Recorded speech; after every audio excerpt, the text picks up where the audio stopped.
स्वागत है आप सभी का पार्ट 2 में। जहां पहले पार्ट में हमने देखा कि वो बालक सन्यासी के आश्रम में पहुंच चुका था और सन्यासी ने उसे देख के बता दिया कि तुम्हारे पिताजी मुझसे मिलने आए थे और तुम्हारे बारे में सब कुछ बता दिया था। तो शुरुआत करते हैं कहानी के दूसरे पार्ट में। तो सन्यासी कहते हैं कि मैं तुम्हें वह मंत्र अवश्य बता देता, परंतु अब लड़के ने जैसे ही परंतु शब्द सुना वो लड़का घबरा गया। उसने पूछा, परंतु क्या गुरुदेव?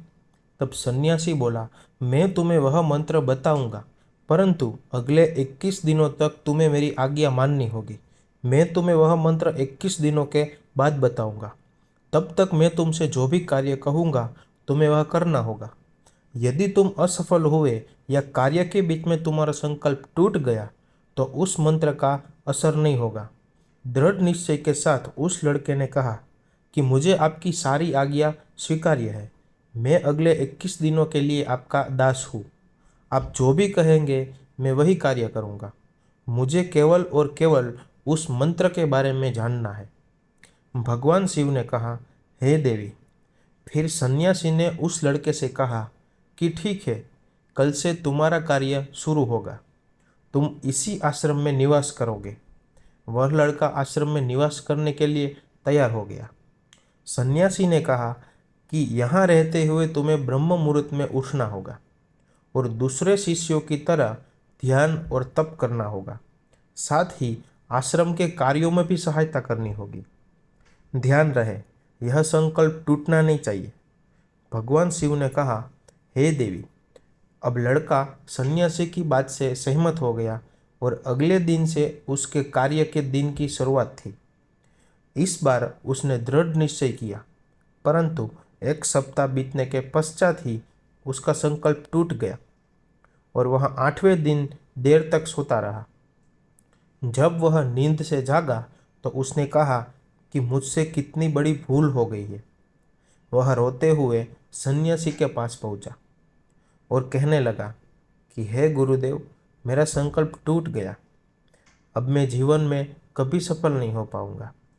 सन्यासी ने उसे समझाते हुए कहा कि एक बार फिर से शुरुआत करो, फिर से संकल्प करो। फिर लड़के ने सन्यासी से पूछा कि सुबह उठना इतना आवश्यक क्यों होता है और यहाँ पर भी सभी लोग इतनी जल्दी क्यों उठ जाते हैं?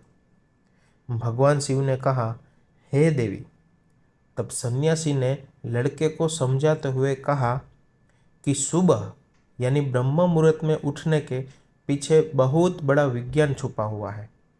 लड़के ने कहा कि कृपया मुझे वह विज्ञान बताने की कृपा करें। सन्यासी ने कहा कि रात्रि को 4 पहर में बांटा गया है। पहला रुद्र काल, जिसका समय 6 बजे से लेकर 9 बजे तक होता है। दूसरा काल राक्षस काल, जिसका समय रात्रि 9 बजे से 12 तक होता है। तीसरा गंधर्व काल, जिसका समय रात्रि 12 बजे से 3 तक होता है। और सबसे अंत में जो पहर आता है उसे मनोहर काल कहते हैं। इस समय को ब्रह्म मुहूर्त या अमृत बेला के नाम से भी जाना जाता है। इसका समय भोर 3 बजे से सुबह 6 तक होता है। यह वह समय होता है जब पूरे संसार की नकारात्मक शक्तियाँ निष्क्रिय अवस्था में होती है और सकारात्मक शक्तियाँ सक्रिय होती है। ब्रह्म मुहूर्त अर्थात देव मुहूर्त। ब्रह्म मुहूर्त का अर्थ देवताओं का समय होता है। भगवान शिव ने कहा, हे देवी। वह सन्यासी आगे कहता है, इस समय देवता धरती पर विचरण कर रहे होते हैं और जागृत मनुष्यों पर उनका बड़ा ही सकारात्मक प्रभाव पड़ता है। ब्रह्म मुहूर्त ऐसा समय होता है जिसमें मनुष्य का मस्तिष्क बिल्कुल खाली होता है, जिसमें किसी प्रकार के कोई विचार नहीं होते हैं। और जब इस समय व्यक्ति अपनी पुस्तक खोलकर पाठ का अध्ययन करते हैं तो उन्हें सब कुछ जल्दी जल्दी याद भी होता है और यह लंबे समय तक याद रहता है। यह ऐसा समय है जिसमें हम ज्ञान को समझने का प्रयास करते हैं। इस कारण आश्रम के सभी शिष्य और संसार में बहुत से ज्ञानी लोग ब्रह्म मुहूर्त में ही उठ जाते हैं। प्राचीन काल में रोशनी का कोई स्रोत न होने के कारण लोग अपने दिन का समापन सूर्यास्त के साथ और आरंभ सूर्योदय के साथ करते थे। यह एक तरीका है जिसे मानव जीवन प्रकृति के साथ तालमेल बनाकर रखता है।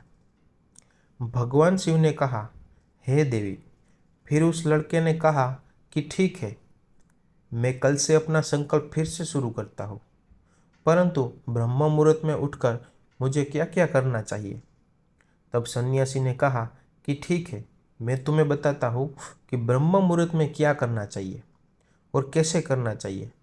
सबसे पहले उठकर धरती माता पर पाँव रखने से पहले धरती माता को प्रणाम करना चाहिए और अपनी दोनों हथेलियों को देखना चाहिए और ईश्वर को धन्यवाद देना चाहिए कि उन्होंने तुम्हें आज का सूर्योदय देखने का अवसर दिया है।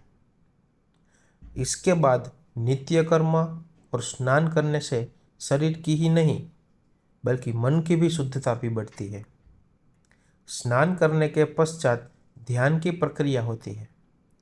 ब्रह्म मुहूर्त में ध्यान की अवधि 21 दिन तक होती है। इस विधि का उपयोग तब किया जाता है जब आप अपनी कोई मनोकामना की पूर्ति चाहते हैं। यह ऐसा समय होता है जब व्यक्ति अपने आज्ञा चक्र को सक्रिय करने पर काम करते हैं। भगवान शिव ने कहा, हे देवी। आगे वह सन्यासी कहता है कि आज्ञा चक्र दोनों भौहों के बीच होता है।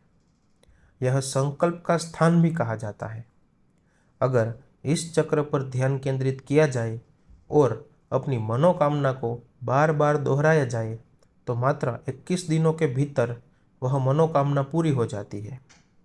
अगर आपके मन में कोई अधूरी मनोकामना है और आप उसे पूरी करना चाहते हैं, तब उसे सबसे पहले उस मनोकामना का स्पष्टीकरण कर ले। आपको क्या चाहिए यह निर्णय अवश्य कर ले। इसके बाद ध्यान की विधि को शुरू करें। ब्रह्म मुहूर्त में स्नान के बाद एक ऐसा स्थान चुनें जहाँ पर वायु का प्रवेश हो। ध्यान में शुद्ध प्राण वायु का होना आवश्यक होता है। ध्यान की मुद्रा में रीढ़ की हड्डी सीधी होनी चाहिए, साथ ही गर्दन भी सीधी होनी चाहिए। सुखासन की अवस्था में दोनों हाथों को घुटनों पर रखकर आंखें बंद करके बैठ जाए। हाथों की मुट्ठी को बंद कर ले और 2-3 मिनट तक बिल्कुल शांत हो जाए। जब आपका शरीर स्थिर हो जाए और श्वास भी शांत हो जाए, तब उसके बाद अपना सारा ध्यान आज्ञा चक्र पर लगाए। इस दौरान लंबी गहरी सांस ले और सांस को रोक कर रखें। इस समय आप अपनी इच्छा को मन ही मन दोहराए और अपने मन से इष्ट देव और देवी देवताओं और गुरुजनों का चिंतन करें। अब अगली कहानी हम लास्ट पार्ट यानी कि पार्ट 3 में देखेंगे। तब तक के लिए चैनल को सब्सक्राइब करके बेल आइकन जरूर दबाएं। धन्यवाद। हर हर महादेव।